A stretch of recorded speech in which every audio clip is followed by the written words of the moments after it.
श्री गणेश देवा श्री गणेश देवा श्री गणेश देवा।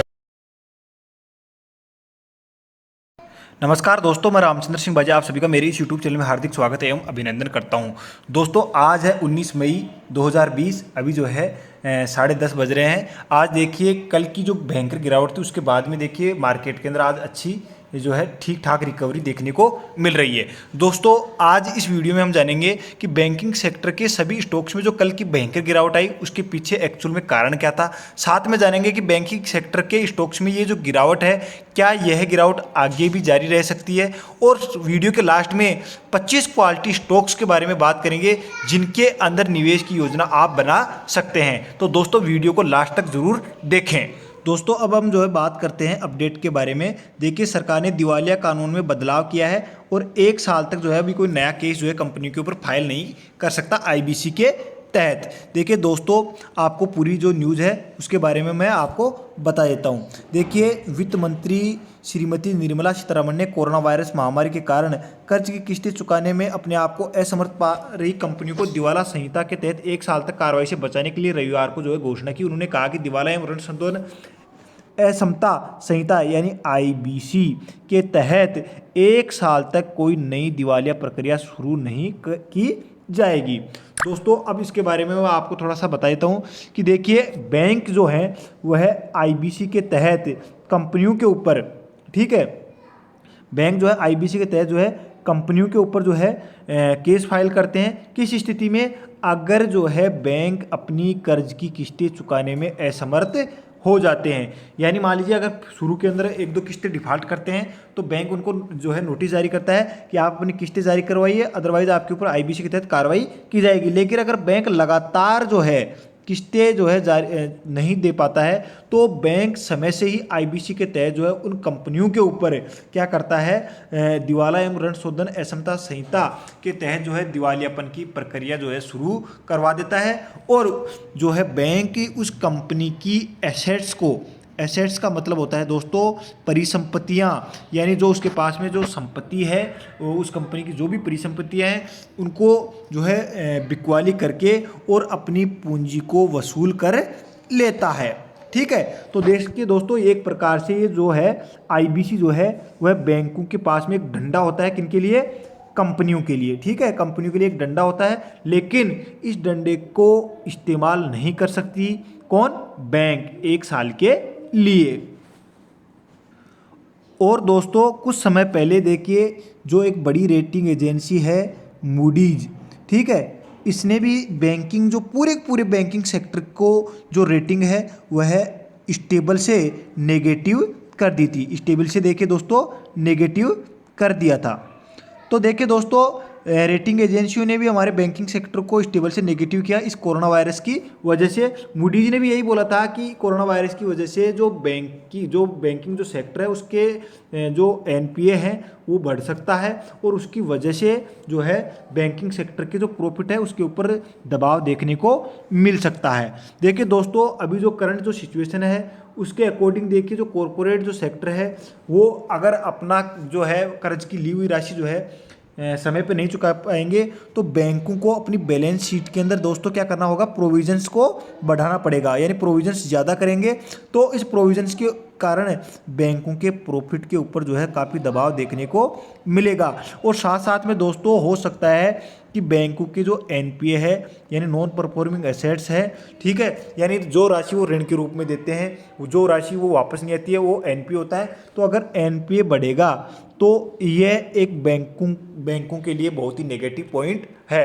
तो दोस्तों इस वजह से ही कल मार्केट के अंदर बैंकिंग सेक्टर के अंदर भयंकर गिरावट देखने को मिली। और दोस्तों आने वाले समय के अंदर भी जो है हो सकता है कि बैंकिंग जो स्टॉक्स हैं उनके ऊपर जो है दबाव देखने को मिले।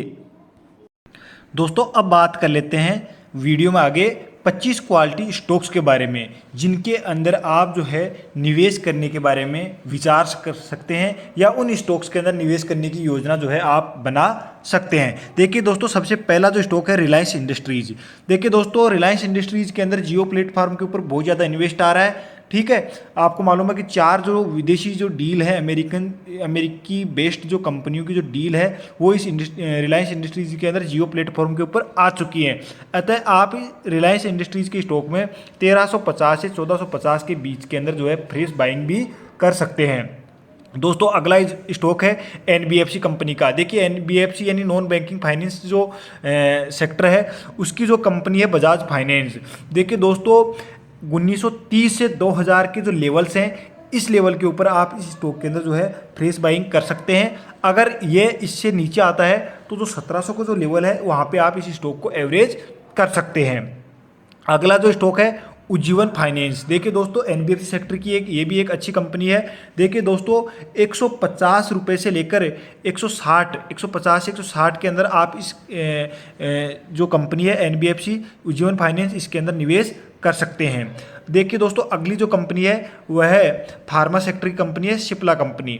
देखिए दोस्तों सिप्ला कंपनी के अंदर मैंने मेरे जो स्टार्टिंग का जो मार्च का जो 23 मार्च का जो वीडियो था उसके अंदर 330 के ऊपर जो है बाय रेटिंग दी थी, बाय करने के लिए बोला था और अभी ये स्टॉक जो है 600 के लगभग जो है ट्रेड कर रहा है। तो अभी भी सिप्ला कंपनी के अंदर आप लॉन्ग टर्म के अंदर 550 से 600 के बीच में जो है निवेश कर सकते हैं या निवेश करने के बारे में विचार कर सकते हैं। अगला स्टॉक है हमारा सरकारी जो कंपनी है ओएनजीसी का।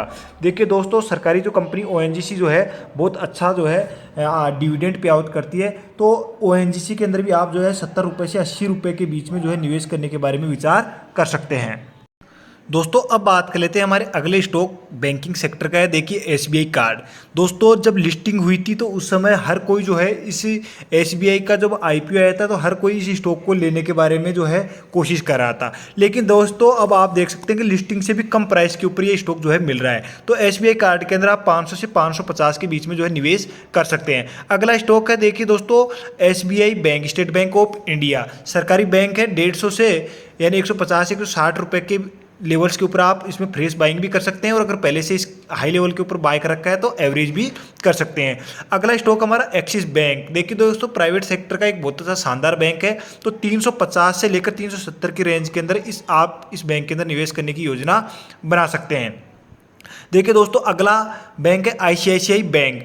इस बैंक के अंदर भी आईसीआईसीआई बैंक के अंदर भी आप जो है 290 से 310 के बीच में जो है फ्रेश बाइंग कर सकते हैं या फिर हाई प्राइस के ऊपर ले रखा है तो इसके अंदर आप एवरेज भी इस प्राइस के ऊपर कर सकते हैं। अगला स्टॉक है हमारा दोस्तों प्राइवेट बैंक की आरबीएल बैंक। देखिए आरबीएल बैंक के अंदर भी आप जो है फ्रेश बाइंग 100 रुपये से 115 के बीच में कर सकते हैं और अगर हाई के ऊपर आपने जो है बाय कर रखा है तो 100 से 115 के बीच के अंदर जो है प्राइस के ऊपर आप इसको एवरेज भी कर सकते हो। दोस्तों हमारा अगला जो स्टॉक है 11 नंबर पर मदरसन सुमी। देखिए ऑटो सेक्टर के स्टॉक्स है ये मदरसन सुमी। तो आप इस स्टॉक के अंदर भी 75 रुपये से 80 रुपये के बीच में जो है निवेश कर सकते हैं। देखिए मदरसन सुमी जो है ऑटो पार्ट्स बनाती है, हमारे देश में भी जो है ऑटो कंपनी को पार्ट्स सप्लाई करती है और अदर जो कंट्रीज़ हैं उनके अंदर भी ये ऑटो पार्ट्स जो है सप्लाई करती है। देखिए अगला जो स्टॉक है 12 नंबर पे टीवीएस मोटर। देखिए 2 व्हीलर जो कंपनी है और अभी हाल ही में इसने जो है नोटोन जो एक इंग्लैंड बेस्ड कंपनी है उसको भी जो है बाय किया है, एक्वायर किया है। तो टीवीएस जो मोटर है काफ़ी लग्जरी जो बाइक्स है वो इंडियन मार्केट में आने वाले समय में उतार सकती है। तो टीवीएस मोटर्स के अंदर भी आप 300 से लेकर 315 के बीच में निवेश कर सकते हैं। अगला स्टॉक है हमारा 4 व्हीलर का ही टाटा मोटर्स। देखिए दोस्तों टाटा मोटर्स का जो स्टॉक है इसके अंदर आप 75 रुपये से 85 रुपये के बीच में जो है निवेश कर सकते हैं। इसका एक शेयर और है टाटा मोटर डीवीआर। तो उसके अंदर भी आप जो है 30 रुपये से 33-34 रुपये के बीच में जो है निवेश कर सकते हैं। इसका जो डीवीआर शेयर है उसके अंदर टाटा मोटर्स का। अगला जो स्टॉक है हमारा अशोक लीलैंड। देखिए दोस्तों हैवी जो लोडिंग जो व्हीकल है अशोक लीलैंड बनाती है, ट्रक वगैरह बहुत ज़्यादा बनाती है और बड़े जो देखिए लाइट जो लोडिंग जो व्हीकल है वो भी बनाती है और हैवी लोडिंग व्हीकल भी बनाती है। तो अशोक लीलैंड के अंदर भी आप जो है 42 रुपये से 45 रुपये के बीच में जो है फ्रेश बाइंग कर सकते हैं। अगला जो स्टॉक है महिंद्रा एंड महिंद्रा लिमिटेड। देखिए दोस्तों 4 व्हीलर बनाती है, ट्रैक्टर्स भी बनाती है और देखिए जो छोटे जो लोडिंग व्हीकल है वो भी बनाती है, कुछ बड़े व्हीकल्स भी बनाती है और साथ साथ में देखिए दोस्तों डिफेंस सेक्टर के अंदर भी काम करती है। उनको भी जो है अपनी जो है गाड़ियाँ प्रोवाइड करवाती है और पार्ट्स प्रोवाइड करवाती है। तो महिंद्रा एंड महिंद्रा के अंदर आप 370 से लेकर 390 के रूप में जो है फ्रेश बाइंग कर सकते हैं। दोस्तों हमारा अगला स्टॉक नंबर 16 पे है रेलीज इंडिया। देखिए टाटा जो कंपनी है उसकी एक सब्सिडियरी कंपनी है रेलीज इंडिया। इस कंपनी के अंदर भी आप 190 रुपये से 200 रुपये के बीच में जो है निवेश कर सकते हैं। अगला स्टॉक है देखिए दोस्तों NCC limited. Construction sector, power sector, agriculture sector, बहुत सारे प्रोजेक्ट्स के ऊपर ये कंपनी जो है काम करती है, यानी बहुत ज़्यादा मल्टी डाइवर्सिफाइड कंपनी है एनसीसी लिमिटेड। इस स्टॉक के अंदर भी आप 20 रुपये से 24 रुपये के बीच में निवेश कर सकते हैं। अगला स्टॉक है देखिए दोस्तों आईटी सेक्टर का वक्रांगी लिमिटेड। देखिए वक्रांगी केंद्र के माध्यम से ये कंपनी जो है आईटी सर्विसेज और फाइनेंशियल सर्विसेज जो है रूरल एरियाज में और अर्बन एरिया दोनों जगह प्रोवाइड करवाती है। तो वक्रांगी के अंदर भी आप 24 रुपये से 26 रुपये के बीच में निवेश कर सकते हैं। अगला स्टॉक है देखिए दोस्तों आईटी सेक्टर का ही विप्रो कंपनी। देखिए आईटी कंपनी है, 175 रुपये से 185 रुपये के बीच में आप इस कंपनी में भी निवेश कर सकते हैं। अगला स्टॉक है हमारा नंबर 20 पे जी एंटरटेनमेंट एंटरप्राइज लिमिटेड। देखिए दोस्तों ब्रॉडकास्टिंग सेक्टर की कंपनी है, अच्छी कंपनी है। इस कंपनी के अंदर आप जो है 145 रुपये से 155 रुपये के बीच में जो है निवेश कर सकते हैं। दोस्तों हमारा जो अगला जो स्टॉक है नंबर 21 के ऊपर है BEL भारत इलेक्ट्रॉनिक्स लिमिटेड। देखिए BEL जो कंपनी है वह डिफेंस सेक्टर में और नॉन डिफेंस सेक्टर के अंदर इलेक्ट्रॉनिक्स उपकरण की सप्लाई करती है। तो देखिए डिफेंस और नॉन डिफेंस दोनों सेक्टर को इलेक्ट्रॉनिक्स सप्लाई करती है, इलेक्ट्रॉनिक्स इक्विपमेंट सप्लाई करती है। तो इस स्टॉक के अंदर आप 60 रुपये से लेकर 65 रुपये के बीच में जो है निवेश कर सकते हैं। अगला स्टॉक है हमारा 22 नंबर पे टाटा पावर। देखिए टाटा पावर जो है पावर सेक्टर में काम करती है, साथ साथ में डिफेंस सेक्टर के कुछ पावर प्रोजेक्ट्स और डिफेंस सेक्टर के अंदर भी जो है इसकी जो सब्सिडियरी कंपनी है वो काम करती है। तो टाटा पावर के अंदर आप जो है 29 रुपये से लेकर 31 रुपये के बीच में जो है निवेश कर सकते हैं। दोस्तों अगला जो स्टॉक है नंबर 23 का आईटीसी लिमिटेड। देखिए आईटीसी लिमिटेड जो है एफएमसीजी सेक्टर की कंपनी है और विशेष रूप से इसका जो सबसे बड़ा जो बिजनेस है वह सिगरेट का बिजनेस है।